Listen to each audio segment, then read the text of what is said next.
logran ver la pantalla, ¿verdad? Sí, doctora, se ve. Ya. Si se corta bueno, tenemos solamente 40 minutos por el Zoom, ya, entonces si se llega a cortar, entonces vamos a volver a ingresar por la misma página, bueno, por el mismo enlace, perdón. Doctora, una consulta para grabar la clase. ¿Perdón? Sí, una pregunta, ¿se va a grabar la clase, no? Sí, sí. Bien.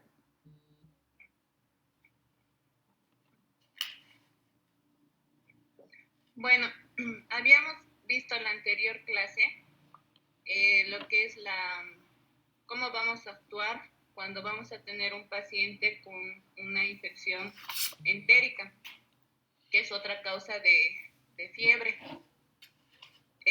Ahora vamos a ver cómo ustedes van a aprender cuál es la actitud que tienen que tomar ante un paciente con una infección urinaria.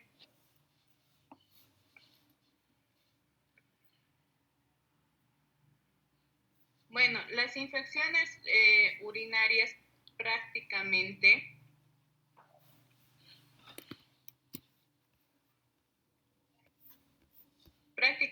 pueden ser de tipo bacteriano o pueden ser de tipo micótico en la orina, que generalmente estos gérmenes van a ir a colonizar en una orina que va a estar estéril. No, al decir estéril significa que esta orina es libre de gérmenes patógenos. Y puede ir una clínica desde una bacteriuria asintomática. Este término, ¿qué significa?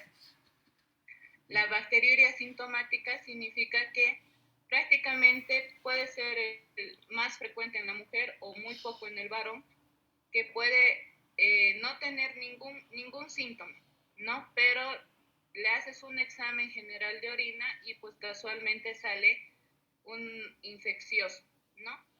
Puede ir desde una cistitis, que vendría a ser lo que es ya en la parte baja del tracto urinario, o una pielonefritis, que ya la infección a nivel urinario ya no va a ir solamente a la parte baja del tracto urinario, sino también va a ir a la parte alta, ¿no? Sobre todo a los riñones.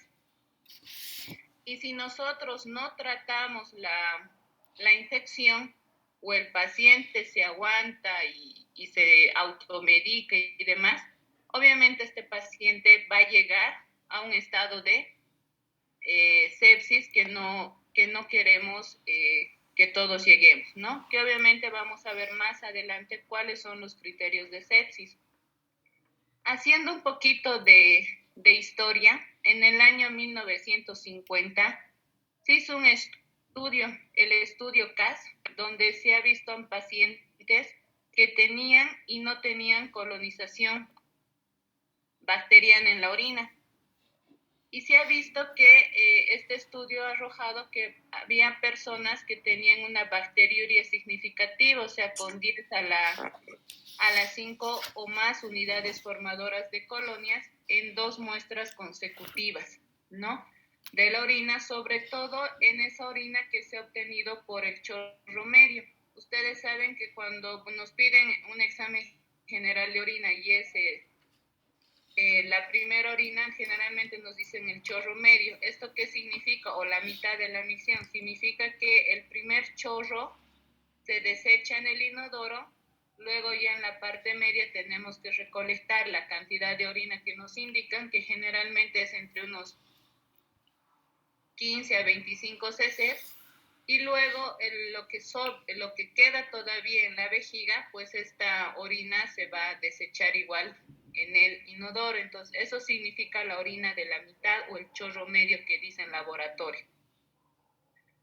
Posteriormente dijeron que la parte esta de lo que es la bacteriuria, no solamente se conformaron con que tenía que ser la presencia de estos microorganismos, con 10 a las 5 unidades formadoras de colonias, sino también han visto la forma de que ellos tenían que optimizar sobre todo la sensibilidad y la especificidad de las pruebas diagnósticas. Y esto se ha visto que ya más adelante no se han conformado solamente con el examen general de orina, sino también que se ha visto la necesidad de poder identificar al germen a través de un cultivo, de un urocultivo, ¿no? Que eso poco a poco se ha ido, con la actualidad y demás, pues se ha visto que ha ido utilizando la eficacia sobre todo para optimizar un tratamiento adecuado. Generalmente decimos que en la mujer va a haber una cistitis cuando va a haber 10 a la 2 o más unidades formadoras de colonias por ml. Las mujeres con pielonefritis, o sea, ya hablando de una infección urinaria alta, donde va a ser 10 a la 4 unidades formadoras de colonias por ml. Las infecciones del tracto urinario, cuando van a estar complicadas, ya generalmente va a ser 10 a las 5 unidades formadoras de colonias. Puede ser acompañada con o sin piuria. La piuria generalmente la piuria es la pus en la orina. Generalmente cuando pedimos un examen general de orina, ¿cuál es la diferencia entre, ustedes me dirán laboratorialmente y clínicamente, cómo es la infección urinaria tanto en un paciente de infección urinaria baja y alta, cómo poderlo reconocer? Como siempre les he repetido, la anamnesis, ¿no? Generalmente una infección urinaria baja, estos pacientes solamente van a tener sintomatología urinaria, disuria, polaquiuria, tenesmo, urgencia miccional, y no va a haber ninguna otra molestia más, ¿no? Pero si ya la cosa se complica, esta infección urinaria no es tratada o ha sido tratada inadecuadamente, vamos a ver que se complica y el paciente ya no solamente va a presentar la sintomatología de una infección urinaria baja, como es la disuria, polaquiuria, tenesmo vesical, urgencia miccional, sino que ya se va a complicar con alzas térmicas, va a haber dolor a nivel lumbar. Entonces, y al pedir nosotros el examen de orina, obviamente en ambos, tanto en una infección urinaria como en una infección urinaria baja, va a haber la presencia de los leucocitos en orina. Normalmente en el hombre, los glóbulos blancos en la orina es de 0 a 5 glóbulos blancos por campo. Y en la mujer es un poquito más, ya que ustedes saben por la estructura anatómica, de la mujer que la uretra es corta, que está con cercanía a lo que es la región anal, y aparte porque la mujer enferma más infecciones urinarias, que ya les voy a decir al finalizar este acápite, el por qué la mujer enferma más frecuentemente las infecciones urinarias que el hombre. En la mujer normalmente los glóbulos blancos en la orina es de 0 a 10 por campo. Entonces, cuando pasan estos rangos, solamente encontramos la presencia de glóbulos blancos en la orina elevados y sintomatología del tracto urinario bajo, pues entonces iniciaremos un antibiótico. Pero en la parte de la infección urinaria alta o hablando ya de una pielonefritis, vamos a ver que en el examen general de orina, aparte de que va a haber una leucocituria, va a haber presencia de nitritos, presencia de piocitos. Entonces, los nitritos y los piocitos nos van a hacer el diagnóstico diferencial para decir que estamos ante una infección urinaria de tipo alto. Entonces, ¿cómo los vamos a clasificar a nuestras infecciones urinarias? Primero, los vamos a clasificar de acuerdo al tipo de la infección urinaria, de acuerdo a los síntomas, de acuerdo a la recurrencia y, por último, a los factores de complicación.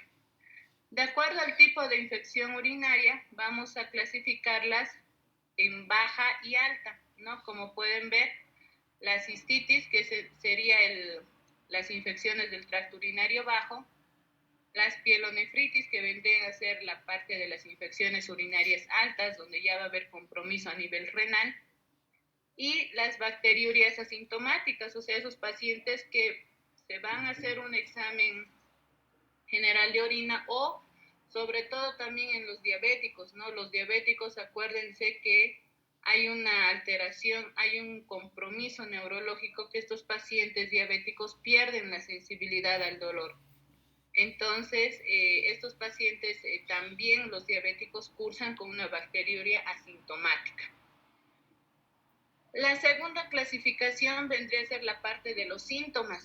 Se clasifican en asintomáticos y sintomáticos, ¿no? Dentro de los asintomáticos están los diabéticos, como les decía, o cuando alguna persona va a hacerse un chequeo general o un examen de rutina, pues se encuentra que tiene una infección urinaria, pero que no tiene ninguna sintomatología. Y obviamente el sintomático, pues que va a presentar todo lo que les he dicho. Ahora, por la recurrencia, ¿a qué nos referimos con la recurrencia? Generalmente aquellos que van a ser esporádicas y recurrentes. Esto significa la cantidad de veces de infección urinaria que vamos a enfermar en un tiempo establecido, generalmente entre 6 meses a 1 año. Esporádica, ¿qué significa? Que es de forma muy rara, o sea, rara vez la vamos a enfermar, pero lo definen que es menos de una infección urinaria en 6 meses, o menos de 2 infecciones urinarias por año. Y la recurrente es aquella que se va a enfermar de forma más frecuente. ¿Esto cómo lo definen? Se define como más de 2 infecciones urinarias en 6 meses, o más de 3 infecciones urinarias en 1 año. Ahora, dentro de lo que es la recurrencia, vamos a ver que se subdivide en recidiva y reinfección. Dentro de los factores de complicación, que es otra clasificación de las infecciones urinarias, pues prácticamente se la clasifica en no complicada y complicada. De acuerdo a esta clasificación, hemos visto que el 90% de los pacientes van a padecer una cistitis, o sea que es la infección urinaria del tracto bajo.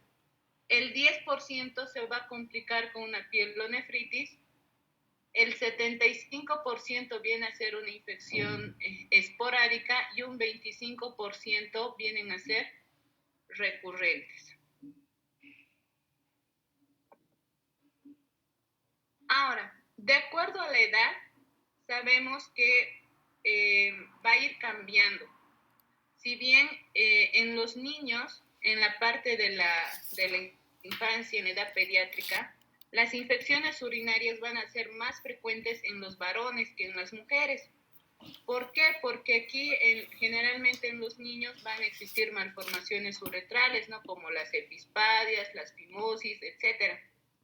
Pero una vez que vamos creciendo, vamos aumentando la edad, aquí ya va a ser el cambio, ¿no? Donde después de la infancia, ya estaríamos hablando a partir de los 12, 13, 15 años, ya va a ser más frecuente en las mujeres, en las niñas, de padecer bacteriuria sintomática. ¿Esto por qué? Porque como ustedes saben, en las niñas ya la niña crece, empieza a ir al colegio, al kinder, entonces generalmente sabemos que la uretra es corta, hay la relación estrecha con el ano, pero sabemos que el baño en los colegios no son nada limpios, o sea, no tienen la delicadeza de limpiarlos adecuadamente como uno tiene la delicadeza de limpiar en sus casas. Entonces vemos que estos baños a veces son sucios, y ahí es donde empiezan a enfermarse más las niñas. Y en la edad avanzada, ya hablando más que todo en la tercera edad, vamos a ver que esta bacteriuria sintomática en las mujeres se va a dar porque va a haber una atrofia a nivel de la mucosa de la vagina. Entonces, esta atrofia a la mujer, por la disminución de la parte hormonal de los estrógenos, la progesterona se va atrofiando. Y eso es otro medio de infección para la mujer.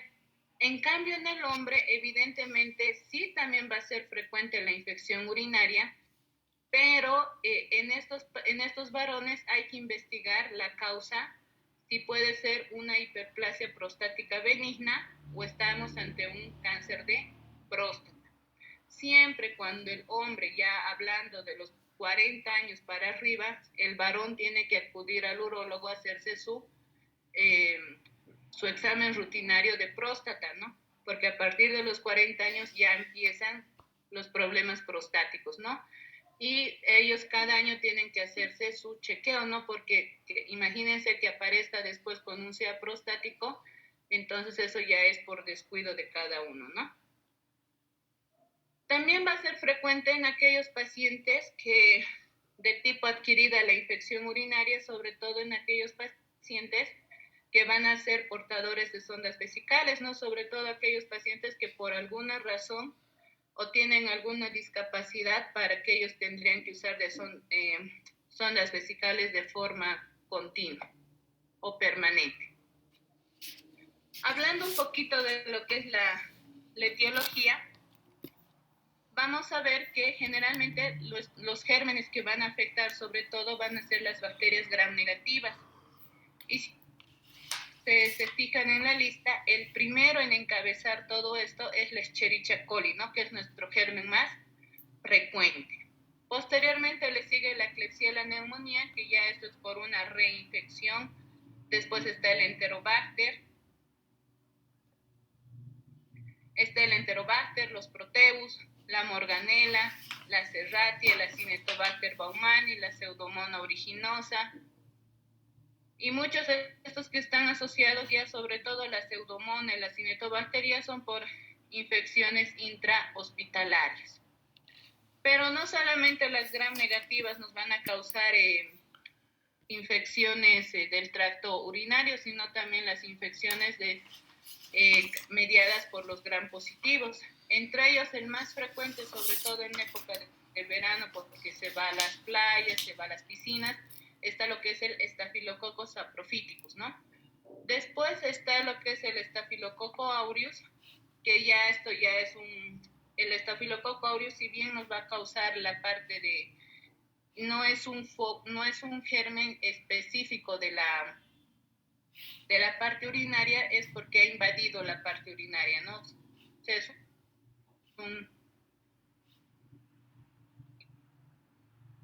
intrusos causar otras infecciones. ¿Y por qué no decirlo también de la parte de la cándida? No, la cándida ya es un germen micótico que nos va a causar igual una infección. Entonces, ¿cuáles serían las manifestaciones clínicas? Lo que nos interesa más que todo a ustedes, para que ustedes puedan hacer un buen diagnóstico. Si estamos hablando de una cistitis, prácticamente va a haber lo que es la polaquiuria, va a haber el escozor durante y después de la micción, un pequeño dolor suprapúbico y puede o no haber hematuria, pero va a haber orinas turbias. En cambio, en lo que es la pielonefritis, va a haber lo que es la fiebre, como les mencionaba, los escalofríos, dolor en la fosa lumbar y los síntomas de cistitis como pueden estar ausentes o como que no. En cambio, en la sepsis urinaria, ¿qué es lo que va a pasar? Va a haber fiebre, va a haber escalofríos, va a haber shock séptico. Y ustedes me dirán, tanto menciona la sepsis o el choque séptico, ¿cuáles son los criterios o la sintomatología? Generalmente estos pacientes pueden venir taquicárdicos o bradicárdicos, ¿no? O sea que la frecuencia cardíaca puede estar alta o puede estar baja. Luego va a haber, el paciente puede estar taquipneico, o sea, ese paciente va a estar con una frecuencia respiratoria elevada. Va a estar con fiebre o puede estar hipotérmico. Y sobre todo todo va a haber alteraciones del estado de conciencia, ¿no? Entonces la sepsis urinaria ya es un poquito más grave de lo que pensaba. Bueno, hay muchas pruebas que nosotros podemos pedir a nivel de laboratorio para confirmar nuestra sospecha diagnóstica, ¿no? Entonces, sospechamos con nuestra anamnesis y nuestro examen físico de una infección urinaria. Entonces, nuestro siguiente paso, ¿cuál va a ser? Pedir un urocultivo, ¿no? Puede ser por aspiración suprapúbica, puede ser por el chorro medio, puede ser por sondaje, la forma en que lo vamos a hacer. Ahora, por punción suprapúbica es el urocultivo más fiable, más estéril que podemos sacar la orina.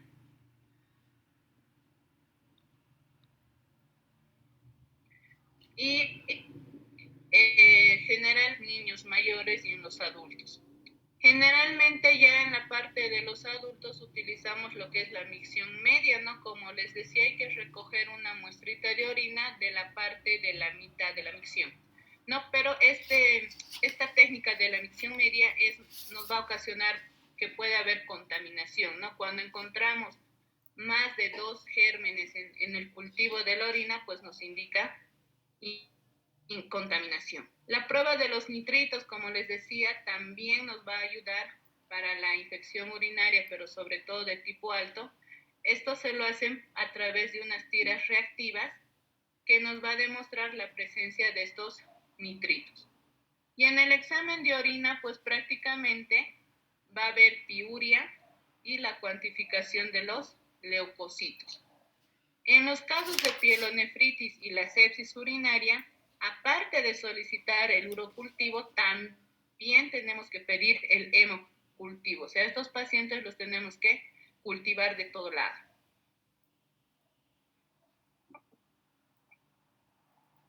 ¿Qué estudios imagenológicos vamos a pedir que nos van a ayudar para la parte confirmatoria o tal vez descartar alguna patología que no estamos pudiendo observar? Generalmente podemos pedir una exploración radiológica y ecográfica, ¿no? ¿Para qué nos va a servir? Ustedes me dirán una radiografía abdominal de la parte sobre todo renal, sobre todo para ver los litos, aquellos sobre todo que están compuestos por casi en la radiografía se va a ver bien, ¿no? Y la ecografía pues igual nos va a dar lo que son los litos, pero también nos va a dar sobre todo si es que hay alguna malformación a nivel del tracto urinario o es que hay algo más que no estamos pudiendo ver. La pielografía o la urografía expectora también nos va a ayudar para el diagnóstico de ver si no estamos ante tal vez algún tipo de reflujo vesicoureteral o si no estamos ante alguna otra patología. ¿Cuál es el tratamiento de la infección urinaria? Nuestra finalidad o nuestro que es reducir el riesgo de la progresión a la pielonefritis. O sea, si este paciente está viniendo por una cistitis, iniciamos el tratamiento adecuado, iniciamos un tratamiento empírico, sale nuestro urocultivo y de acuerdo a lo que nos va a detectar, nosotros podemos continuar o podemos descartar ese antibiótico, ¿no? Pero esto es en 48, 72 horas, ¿no? Pero si nosotros iniciamos empíricamente un mal tratamiento, obviamente ese paciente va a terminar con una pielonefritis. El tratamiento no va a afectar a la duración de los síntomas. O sea, si ese paciente se ha venido con 10 días de evolución, pues no hacemos milagros, ¿no? Entonces el efecto de los antibióticos, como lo vamos a ver más adelante, van a ver que estos tienen que cumplir una concentración inhibitoria mínima, que tienen que alcanzar su pico máximo. Es importante que ustedes, en cuanto diagnostiquen la infección urinaria, se debe iniciar el tratamiento de forma precoz. ¿Esto por qué? Porque va a ayudar a disminuir la duración de los síntomas vamos a eliminar los microorganismos que van a estar en el parénquima renal y vamos a reducir el riesgo de la diseminación en la sangre. Entonces, si se dan cuenta, es muy importante la parte del tratamiento que nosotros vamos a comenzar. Entonces, para una cistitis podemos ver que el tratamiento, todos los medicamentos que ustedes ven en sus pantallas, como es el trimestoprim más el sulfamethoxazol, la nitrofurantoína, la cefixima, el norfloxacino, la ciprofloxacina, la levofloxacino, son medicamentos que vienen en forma de vía oral. Entonces, si tu paciente viene con una cistitis, pues lo ideal sería darle un tratamiento por vía oral, ¿no? Entonces, de acuerdo a las dosis que vamos a ir viendo. En cambio, ya en lo que es en una pielonefritis, obviamente allá no nos los vamos a jugar o intentando ver si este paciente va a resultar o no va a resultar a la vía oral. Tenemos que ser ya más agresivos, ¿no? Tenemos que ver ya la parte endovenosa, donde este paciente se tiene que internar y dentro de los medicamentos que tenemos por la parte endovenosa son lo que es la cefotaxima, la ceftriaxona, que son cefalosporinas de tercera generación. Si hay la necesidad de usar aminoglucósidos, tenemos lo que es la micacina, la gentamicina, la tobramicina, o las fluoroquinolonas, que también está lo que es la ciprofloxacina y la levofloxacina, ¿no? Entonces ya estos son ya más que todo por vía endovenosa. Y también ya cuando el paciente ya lo vamos a dar de alta, pues sí podemos emplear la parte de la vía oral, ¿no? Como sigue siendo